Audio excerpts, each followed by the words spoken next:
Hello यार, तो आज मैं लेके आया हूँ तुम्हारे लिए 5 टिप्स एंड एक बोनस टिप जिनको तुम फॉलो करोगे तो तुम्हारी J22 की प्रिपरेशन फ्लूइड जाएगी। साथ ही में उसको एक राइट डायरेक्शन मिलेगी। सारे पॉइंट्स इक्वली इंपॉर्टेंट है, तो पूरा वीडियो एंड तक देखना। शुरू करते हैं वीडियो। यार, मैं हूँ Akash Ramaut from IIT Roorkee first year student. And अगर तुम्हें मेरी वीडियो यूजफुल लगे और मैं जेन्युइन लगूँ then please do subscribe, it would mean a lot. Move करते हैं फर्स्ट पॉइंट की तरफ। एंड फर्स्ट पॉइंट है कि give your first priority to class 12th। बहुत लोग क्या करते हैं कि 11th का बैकलॉग कवर करने के चक्कर में, उसकी टेंशन लेने के चक्कर में 12th पे अच्छे से फोकस नहीं कर पाते। तो एट द एंड ये होता है कि ना 12th हाथ में आ पाती है और ना ही 11th का बैकलॉग संभल पाते हैं। तो एक तरह से 11 12th दोनों ही वेस्ट चली जाती है। तो उसको अवॉइड करने के लिए सबसे पहले तुम्हारी प्रायोरिटी होनी चाहिए कि 12th का होमवर्क, 12th के notes time to time revise करना ताकि कुछ भूलो नहीं। एंड उसकी रेगुलर प्रैक्टिस करना कि अगर जेई के पेपर के अंदर क्लास 12th का कुछ भी सवाल आ जाए तो वो तुमसे कंप्लीटली अच्छे से हो जाना चाहिए। तो ये तुम्हारी प्रायोरिटी रहनी चाहिए कि 12th एकदम फ्लूइड और एकदम अच्छी प्रिपरेशन जाए 12th की। Second point would be decide the amount of time you want to dedicate to your class 11th backlogs। तो एक टाइम डिसाइड कर लो कि इतने घंटे पढ़ूंगा और इस टाइम पढ़ूंगा 11th के लिए। जैसे कि फॉर एग्जांपल तुम डेली 1 आवर पढ़ सकते हो, हाफ एन आवर या 1.5 घंटे पढ़ सकते हो, या फिर वीकेंड पे पढ़ सकते हो। अभी तो फुल्ली तुम्हारी चॉइस होती है किस टाइम पे तुम्हें ज़्यादा कंफर्टेबल लगता है। एंड उस टाइम से ज़्यादा तुम्हें 11th पे फोकस नहीं करना है, उतना टाइम नहीं देना है तुम्हें 11th को उससे ज़्यादा। क्योंकि उससे ज़्यादा तुम्हारे पास इतना टाइम नहीं रहेगा, क्योंकि 12th भी एक बहुत ही डिमांडिंग क्लास होती है और बहुत ज़्यादा तुम्हें अच्छा खासा अपना टाइम देना पड़ता है 12th को अच्छी बनाने के लिए। तो एक टाइम डिसाइड कर लो 11th को इतना टाइम देना है, उससे ज़्यादा फिर उसको 11th को टाइम नहीं देना है। या तो पर डे बेसिस पे दे लो या फिर वीकेंड्स पे दे दो, लेकिन डिसाइड कर लो कि हर वीक मैं 10 आवर्स, 5 आवर्स या 15 आवर्स 11th को दूंगा। आई रिकमेंड कि तुम दिन के 2 घंटे से तो ज्यादा देना ही मत। मतलब कि 1 घंटा आई वुड से कि एवरेज होता है, अच्छा रहता है। 1 घंटा मोर देन इनफ होता है 11th के बैकलॉग्स के लिए। बाकी टाइम तुम्हें 12th के लगाना चाहिए। एक एक घंटे एवरेज होता है, 2 घंटे मैक्सिमम होता है, ठीक है ना। ओके, इसी पॉइंट में मैं एक ऐड ऑन करना चाहूंगा कि जब भी तुम बैकलॉग लेके बैठो ना, तो सबसे पहले तुम देखो 12th में कौन कौन से ऐसे चैप्टर्स हैं जो 11th से कनेक्टेड है। फॉर एग्जांपल ऑर्गेनिक में ये होता है कि ऑर्गेनिक में बहुत ज़्यादा पार्ट होता है जो 11th का आता है। 11th में जो तुम्हें बेसिक सिखाते हैं ऑर्गेनिक के, 12th में उसको थोड़ा थोड़ा एप्लीकेशन लगने लग जाता है। तो ऑर्गेनिक का ध्यान रखो, ऑर्गेनिक को अटमोस्ट प्रायोरिटी में रखो कि पहले इसको रिवाइज करेंगे। मैथ्स में हो जाता है जैसे कि क्वाड्रेटिक, ट्रिग्नो और बहुत सारे चैप्टर्स हैं जो 12th में भी यूज आते हैं कहीं ना कहीं।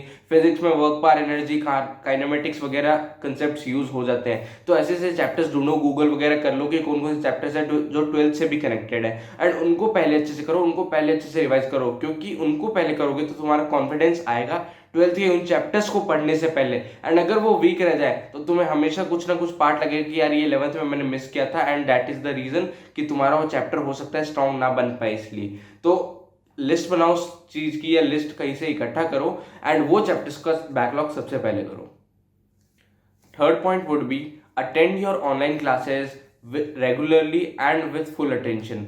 अब यार मैं जानता हूँ यार बहुत ऑनलाइन क्लास बहुत ज़्यादा बोरिंग सी होती है एंड स्लीपी फील करते हैं, बट एक्चुअली तुम्हें यही चीज़ समझना है कि 90% ऑफ द लोग यही करते हैं कि बेड पे लेते लेते या फिर अटेंशन के साथ नहीं है क्लासेस अटेंड करते। अगर तुम स्टडी टेबल पे बैठ के अच्छे से क्लासेस अटेंड कर लोगे तो तुम 90% से अच्छे अपने आप ही इंप्रूवमेंट ले आओगे और साथ ही तुम्हें कंसेप्ट अच्छे से ग्रैस्प हो जाएंगे। क्योंकि यार तुम्हें समझना जरूरी है कि एक साइकिल है पूरी।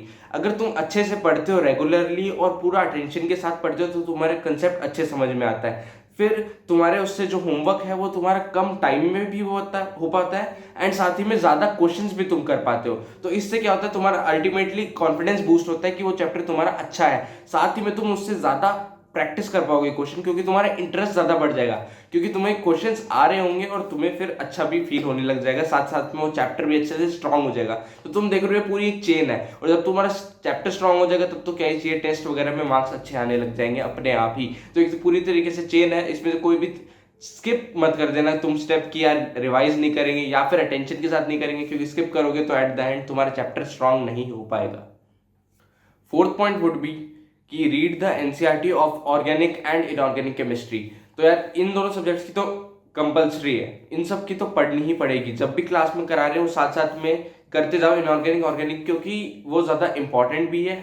जेई मेंस के अंदर से क्वेश्चंस भी आ जाते हैं और एक अच्छे से समझा भी देते हैं और रिवीजन का एक अच्छा सोर्स भी हो जाता है। और भी तुम कर सकते हो कि मैथ्स में इंटीग्रेशन, डिफरेंशिएशन, इन सब की एनसीईआरटी कर सकते हो अगर तुम्हारे एकदम बेसिक्स भी वीक है या फिर वो समझ में नहीं आ रहे, प्रोबेबिलिटी वगैरह, स्टैट्स वगैरह, ये मैथ्स में कर सकते हो ये चैप्टर्स अगर तुम्हारे बेसिक्स वीक है। और ये सब मैंने भी मैथ्स में एनसीईआरटी में से किए थे, कोई बुरी बात नहीं होती यार मैथ्स में एनसीईआरटी करना इन चैप्टर्स में से। बाकी तुम ये कर सकते हो, कोई भी एक बुक फॉलो कर सकते हो।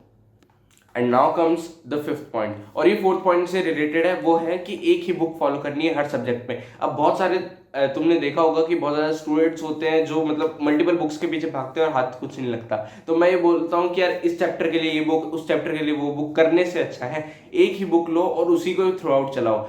हर बुक के पीछे मत भागो, एक बुक करो और उसको पूरा जस्टिस दो, उसको पूरा अच्छे से कंप्लीट करो, समझ रहे हो, सारे क्वेश्चंस करो उसके, ताकि तुम मतलब कि उसमें से सारा एक्सट्रैक्ट ले पाओ। 10 बुकों के पीछे भागने से कुछ नहीं होगा, एक बुक से करो, एक टीचर से पढ़ो, एंड वो मोर देन इनफ होता है तुम्हारी प्रिपरेशन निकालने के लिए। मतलब कि एक जगह से पढ़ो एंड फिर उसको ज़्यादा से ज़्यादा बार रिवाइज करो, यही बेस्ट स्ट्रैटेजी होती है। तो मैथ्स के लिए आई वुड रिकमेंड, मैंने तो अपने टाइम पे सिंगेज की थी, तो तुम सिंगेज कर सकते हो, बहुत सही है। फिजिक्स में बेसिक्स के लिए HC वर्मा कर सकते हो, केमिस्ट्री में फिजिकल के लिए एन अवस्थी कर सकते हो, अच्छे क्वेश्चंस हो जाते हैं लेवल 2 के उसके अंदर, एंड MS चौहान वगैरह भी देख सकते हो तुम।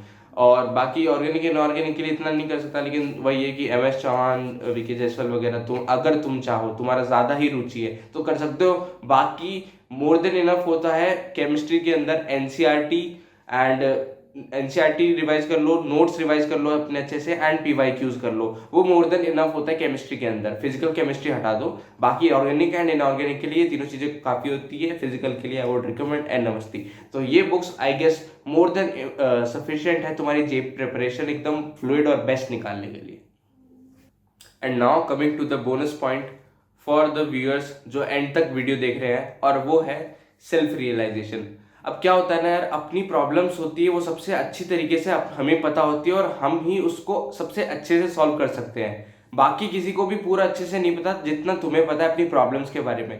तो वही बात है कि तुम्हें अपनी प्रॉब्लम्स, हो सकता है तुम्हारी बहुत सारी प्रॉब्लम्स यूनिक हो, कॉमन नहीं हो, तो उन सारी प्रॉब्लम्स को तुम एक जगह लिख लो जो तुम फेस कर रहे हो, जो मिस्टेक्स जो तुम बार बार रिपीट कर रहे हो, एंड उन सब को अच्छे से लिख लो और उसको ऐसी जगह लगा दो जहां पे तुम देखो हर रोज, और उन सब मिस्टेक्स को अवॉइड करने की तुम्हें पूरी कोशिश करनी है। अब ये इसलिए करनी है क्योंकि देखो तुम देख चुके हो कि तुम एक प्रोसेस फॉलो करते हो, उससे तुम्हारा एक रिजल्ट आता है, एक आउटकम आता है। अब तुम अगर वही प्रोसेस फॉलो करते रहोगे तो तुम्हारा वही आउटकम, वही रिजल्ट आता रहेगा, कोई चेंज नहीं होगा। तो अगर तुम्हें अपना रिजल्ट इंप्रूव करने हैं, अच्छी रैंक लानी है, तो तुम्हें देखना है कि जो भी तुम पुरानी मिस्टेक्स, जो भी तुम्हारी पुरानी गलतियां हैं, उनको तुम इंप्रूव करो। तो जो तुम पहले करते आ रहे हो उससे कुछ अलग करना है, तभी जाके तुम टॉप 1% में आओगे, तभी तुम IIT में से सिलेक्शन होगा, समझ रहे हो। तो तुम अपनी मिस्टेक्स है उनको कहीं पे लिखो, उनको रिपीट नहीं करनी है, एंड उनका खुद ही सोल्यूशन निकालने की कोशिश करो। ये बेस्ट स्ट्रैटेजी होती है, मैंने भी अपने टाइम पे ये खुद ही की थी कि अपनी मिस्टेक्स खुद ही हैंडल करने की कोशिश करो, एंड इससे तुम